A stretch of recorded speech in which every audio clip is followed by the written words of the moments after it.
Afrika Selatan atau dikenali sebagai Republik Afrika Selatan adalah negara yang paling selatan di Afrika. Dengan lebih daripada 59 juta orang, negara ini merupakan negara dengan jumlah penduduk terbesar di dunia dan meliputi kawasan seluas 1,02,237 km persegi.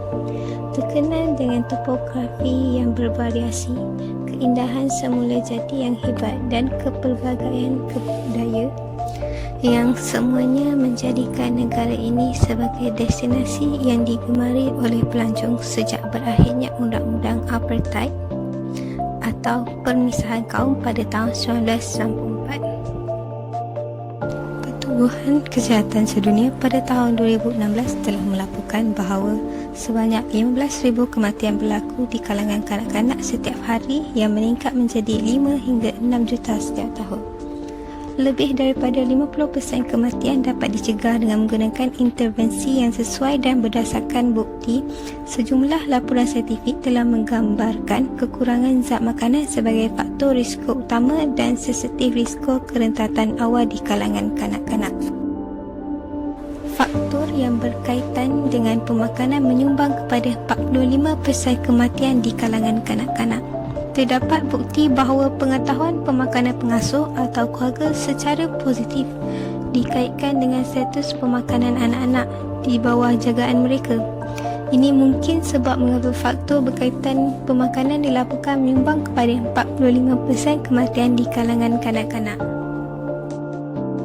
Beberapa faktor boleh mengakibatkan seseorang anak disifatkan sebagai rentan, seperti kekangan kewangan ibu bapa, konflik rumah tangga yang konsisten, kekurangan zat makanan, tidak diingini oleh ibu bapa atau pengasuh, yatim piatu dengan kematian merupakan salah satu atau kedua ibu bapa akibat kematian atau penyakit menjadi seperti HIV. Sebahagian daripada senario terburuk yang boleh membuat anak-anak mudah terdedah adalah ketika anak-anak terkena penyakit seperti HIV selepas kelahiran sementara ibu bapa. Afrika mempunyai 3.7 juta anak yatim dan lebih daripada 50% daripadanya menjadi yatim piatu akibat HIV atau AIDS. Menurut laporan UNICEF, pada akhir 2016, Afrika Selatan mempunyai jumlah anak yatim dan kanak-kanak yang rentan kedua tertinggi di dunia. Di Afrika Selatan, di mana kadar kematian obesiti tinggi, DAB untuk membantu pengasuh atau keluarga membuat pilihan makanan yang tepat belum dimanfaatkan sepenuhnya. Walaupun ada kerangka dasar nasional yang ada mengenai perawatan dan sokongan untuk obesiti di Afrika Selatan, nampaknya data yang terhad mengenai maklumat berkaitan pemakanan dan aplikasinya baik dalam memberi nasihat atau mendidik pengasuh keluarga obesiti dalam kerangka tersebut. Seterusnya, faktor yang menyumbang kepada campur tangan atau intervensi pemakanan sekolah di Afrika Selatan oleh HK atau health kick adalah disebabkan oleh perkembangan kegemukan atau obesiti dan akhirnya mengakibatkan berlakunya penyakit-penyakit tertentu. Sejumlah kajian di Afrika Selatan menunjukkan bahawa kanak-kanak dan remaja cenderung makan pelbagai makanan ringan yang tidak sihat, terutamanya di sekolah kerana berada dalam persekitaran berpendapatan rendah. Umumnya, makanan ringan ini cenderung tinggi lemak tepu, gula dan garam serta rendah serat dan mikronutrien.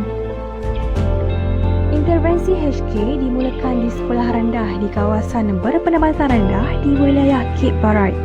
Ini merupakan kajian intervensi pertama di Afrika Selatan yang bertujuan untuk mempromosikan tabiat makan makanan yang sihat dan aktiviti fizikal yang tetap kepada pelajar, ibu bapa dan pendidik melalui proses perancangan tindakan. Selain itu, program ini bertujuan untuk mempromosikan pembangunan persekitaran sekolah yang dapat memupuk kepada gaya hidup sihat. Makanan adalah keperluan asas yang diperlukan oleh setiap manusia di dalam kehidupan. Makanan mempunyai pelbagai jenis zat seperti karbohidrat, protein, lemak, mineral, vitamin dan air.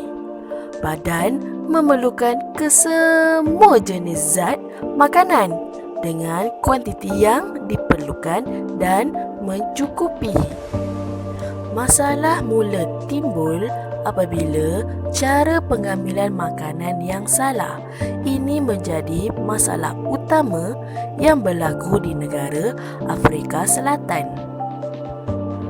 Ini dapat dilihat di mana kebanyakan kanak-kanak dan remaja di Afrika Selatan mengambil makanan ringan dan mereka mempunyai pendapatan yang rendah.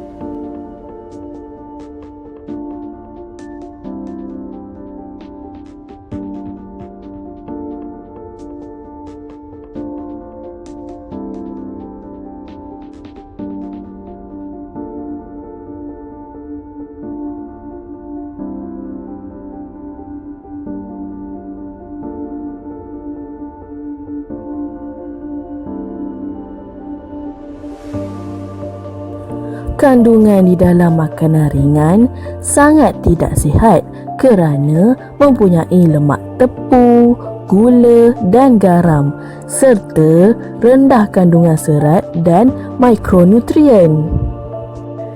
Ini secara langsung memberi kesan kepada badan manusia dan menjejaskan tahap kesihatan.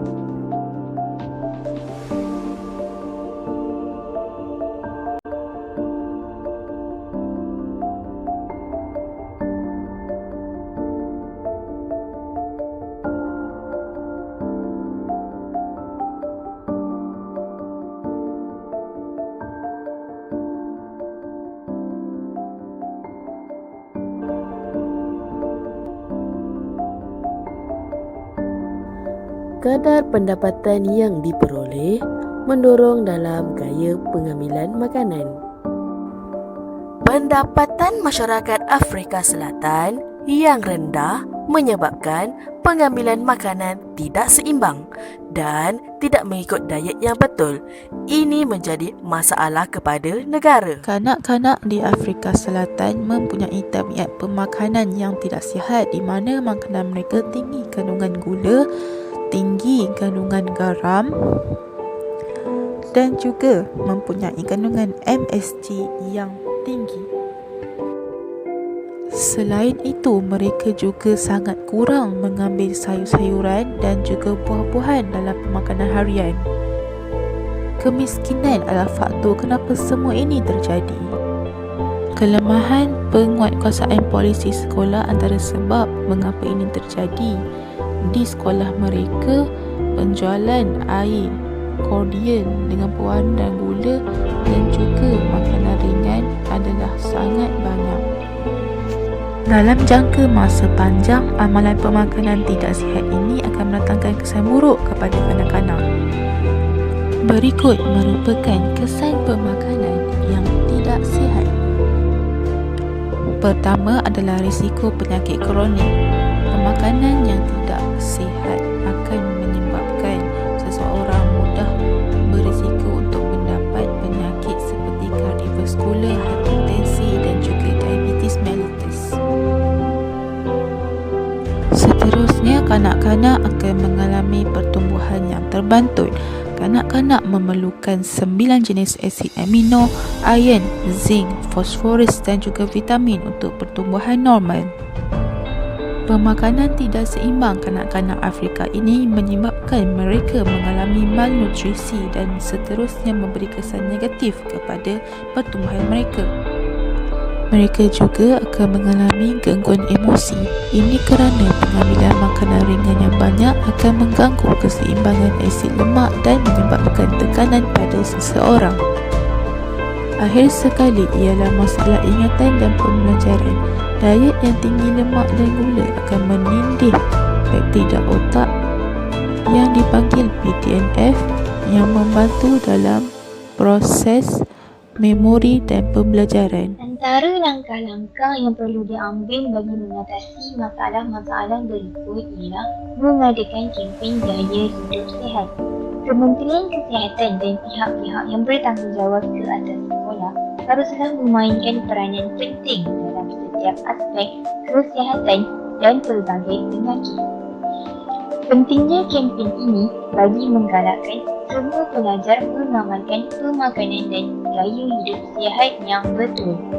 Maka, pihak atasan perlu mempromosikan pemakanan yang sihat bagi meningkatkan kesedaran dan pengetahuan mereka tentang perkara ini. Kempen ini juga haruslah dilaksanakan dengan tujuan untuk mengurangkan kadar morbiditi dan mortaliti penyakit yang berkaitan dengan cara hidup. Seterusnya, sebagai seorang pelajar juga boleh membendung masalah yang sedang berlaku ini dengan memerlukan sebuah kelab atau persatuan untuk mengadakan program pemakanan dan gaya hidup sihat yang betul. Antara aktiviti yang boleh dijalankan ialah mengedarkan makanan berkhasiat kepada para pelajar, di samping dapat membantu mereka meningkatkan khasiat dalam tubuh badan dan yang lebih utama untuk membantu pelajar yang tidak berkemampuan bagi mendapatkan pemakanan yang sihat. Perkara ini haruslah dititik beratkan kerana jika bukan kita yang membangunkan dasar pemakanan berkhasiat dan gaya hidup sihat yang betul, maka bilangan individu yang tidak menerima khasiat nutrien dan zat besi yang baik akan meningkat. Kita juga harus memastikan bahawa pembangunan dasar pemakanan dan gaya hidup sihat ini diperluaskan lagi kepada generasi yang akan datang, lebih-lebih lagi kepada anak muda sebagai pelapis masyarakat. Akhir sekali, antara program yang boleh dijalankan ialah program sarapan percuma PSP, di mana para pelajar akan dapat sarapan secara percuma sahaja tanpa mengeluarkan duit. Program ini bukan hanya dikhususkan kepada murid dari keluarga yang miskin sahaja, tetapi ia membabitkan semua murid sama ada mampu atau tidak mampu. Kesimpulannya, melalui kesemua langkah ini, jika semua pihak turut mengulur tangan dan memberi kerjasama, maka kita sama-sama akan mencapai perubahan positif, iaitu ramai di antara kita akan mengamalkan pemakanan dan gaya hidup sihat yang betul. Jadi, apa yang dapat disimpulkan dari kajian semasa melalui artikel ini menunjukkan bahawa tingkah laku pemakanan pelajar tidak mungkin bertambah baik jika mereka terdedah kepada persekitaran sekolah yang tidak secara khusus mempromosikan tingkah laku yang sihat. Jika sebilangan pelajar berasal daripada keluarga berpendapatan rendah, mereka lebih cenderung kepada pemakanan yang tidak berkhasiat. Hal ini sedemikian kerana duit belanja yang diberikan mungkin tidak mencukupi atau tidak berkemampuan untuk makan makanan yang berkhasiat dan mendapat tenaga secukupnya sepanjang sesi pembelajaran di sekolah. Oleh itu, pihak kementerian haruslah mencari solusi dan mempertimbangkan cara untuk memperkukuhkan pelaksanaan yang ada untuk memastikan pemakanan yang sihat dan persekitaran aktiviti fizikal di sekolah.